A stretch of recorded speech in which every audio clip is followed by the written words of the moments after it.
What's up sa inyo mga kasang? So ayun na yung update natin doon sa ating binibreed na flowerhorn. So nag-hatch na nga yung ating huling napaitlog dito na flowerhorn. At ayan, no, kung makikita nyo, ang dami nag-hatch ngayon. Sana mabuhay talaga sila. Napakadami talaga nag-hatch, siguro mga 80-90% ng eggs nag-hatch na ngayon at nagiging wigglers na sila. So ngayon tatanggalin ko na yung pinakitlogan nila para mabawasan yung mga molds na nandyan kasi na nakadikit, para matanggal na natin. At yun, no, medyo nakascatter na sila dyan sa aquarium natin. Ayan, medyo marami tong batch na to, no, pero hindi pa rin tayo sigurado kung kung makaka-survive lahat yung mga yan. Pero gawin natin lahat ng mga kaya natin para mabawasan yung mortality at marami tayong mapalaki na mga bagong batch ng ating flowerhorn. So ang strain nito, kung maalala nyo, yung huling na-breed natin is HB12. So usually sunod-sunod lang yan. Dapat HB13, di ba? Pero ang 13 kasi hindi ko alam kung, di ba, sa mga elevator, sa mga floors, wala ka makikitang 13, parang medyo sa Chinese yata yan, medyo hindi maganda yung number 13. Kaya i-skip ko na rin yung ating HB13 at tatawagin natin to ngayong HB14. So itong na-breed natin na to ngayon is HB14 na siya. Ang tatay niya is SRD, tapos yung nanay niya is yung ating X-Max na GOC na naisali natin. So yun ang strain name nito, HB14. Alright? So yun, no, medyo marami yung nag-hatch pero hindi pa natin sigurado kung makakasurvive nga yan.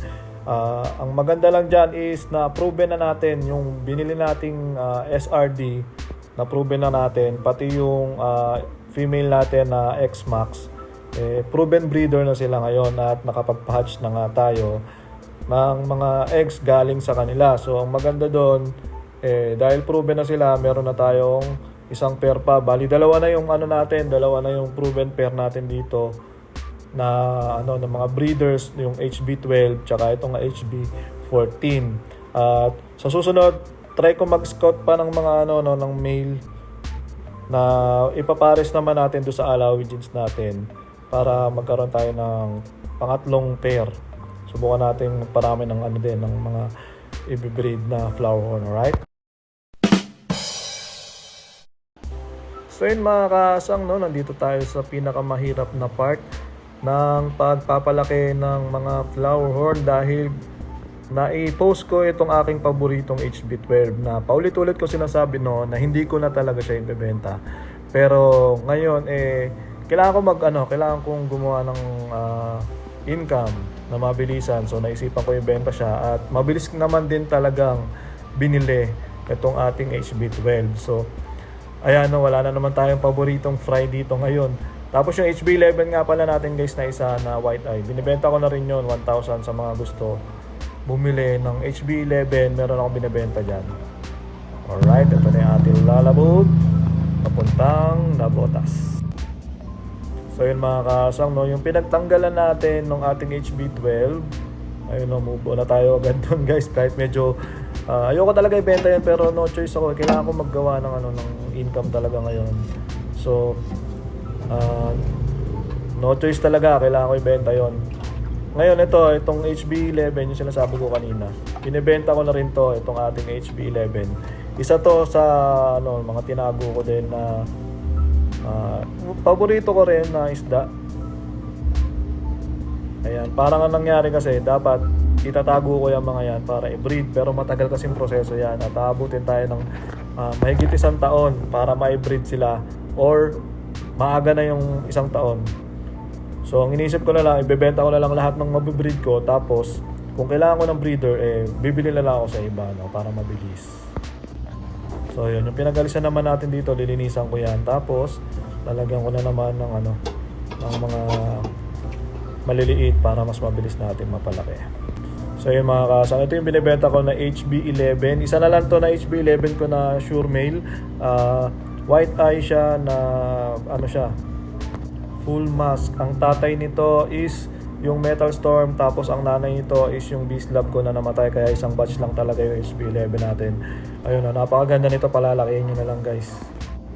So yun mga kasang, no, hanap na naman tayo ng gagawin at hanap na naman tayo ng ikakwento natin para humaba itong vlog natin. So ngayon, dahil malamig ang panahon, medyo alanganin talaga na groom. Medyo mabagal ang grooming natin, lalo na kung marami tayong flower horn, dahil hindi naman natin pwede lagyan ng heater yan at baka naman lumabo ang ating kuryente. So ito, binibenta ko nga rin pala to.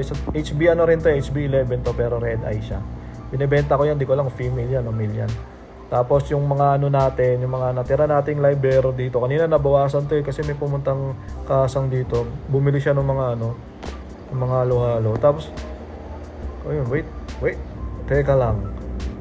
Meron ako dito HB12. Ang liit pa nito. Grabe lang itlog na siya. Oh. Tama ba? Ang liit pa oh. HB ano to? HB12. Ayan, may itlog oh. So, nadagdagan na naman tayo ng proven egg layer dito.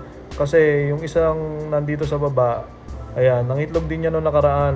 Parang 3 days ago, nangitlog din niya. Tapos kinain niya yung eggs niya. Sumunod naman ito. So, meron na tayong 3 proven egg layer dito. Kaso maliliit pa. Yung mga ganyan, binibenta ko ng 350 yan. Ano yan, one time lang silang nangitlog. Pero proven na, di ba? So, kayo na lang magpalaki kung gusto nyo. Tapos yung mga ginagrow out natin dito, pasilip ko na rin sa inyo, yung mga ginagrow out natin dito, medyo hindi pa kagandahan ng itsura dahil nga unang-una wala akong tubipex na makuwanan. Pangalawa, malamig dito kasi ilang araw na nga umuulan dahil sa ating habagat. Medyo mabagal ang pag-groom natin, medyo yung isda natin medyo hindi mabilis gumanda. Yan ang kalaban talaga natin pag nag-groom ka tapos alam mo, walang heater, malamig. Hindi ko na pwede lagyan talaga ng heater yan dahil mapapagastos tayo dyan. So marami akong mga tinabi dito, mga fry na pinapalaki. Yan, medyo mabagal lang talaga silang gumanda ngayon at hindi ko sila ma-boost ng grooming dahil nga taglamig. Kaya sa mga magtatanong, no, lalo na yung mga gusto mag-walk-in, pasensya na kayo guys. Hindi pa ako tumatanggap o hindi pa ako nagpapa-walk-in dito sa amin dahil wala rin kayo makikitang maganda dito. Real talk lang guys, wala kayong makikita maganda dito dahil hindi pa, yung grooming ko wala pa sa ayos talaga lahat yan. At medyo mabagal nga yung grooming natin ngayon. Kaya medyo mabagal din ang pagbenta ko ngayon at medyo mabagal din yung income ko sa isda. Kaya yung magaganda lang talaga yung aking nire-release. Tapos dito may dalawang maganda dito, nabenta na to nabili na to nung may naging pwersa sa TikTok. Binayaran niya agad 2 piraso. Tapos hindi ko alam kung kailan niya kukunin. Mag-isang linggo na niyang bayad yan, hindi pa rin kinukuha. Yung nga pala guys, meron akong 2 ditong tinago pa na tingin ko okay din, na mga full mask din. Hindi ko pa to binibenta pero ito yung ilalagay ko siguro doon sa 20 gallons para mas mabilis silang lumaki. So ayan, 2 yan.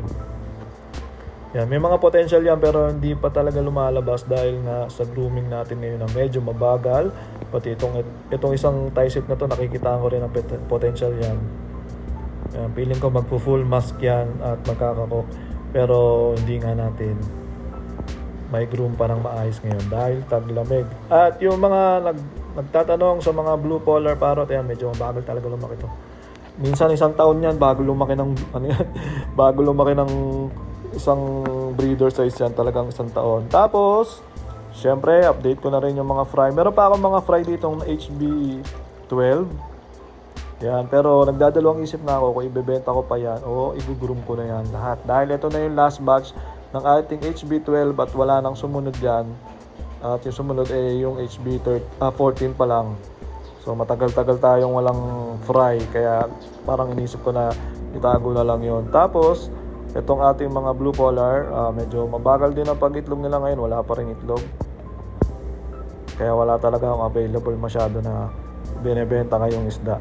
Kaya yung sa mga nagtatanong, pasensya na, wala pa akong mabebenta ngayon. Tingin-tingin muna kayo sa aking mga page, Facebook, TikTok, YouTube, yan. Follow nyo ako sa lahat ng mga page na yan. Tapos, update ko na lang kayo kung ano yung magiging available. Alright, peace out!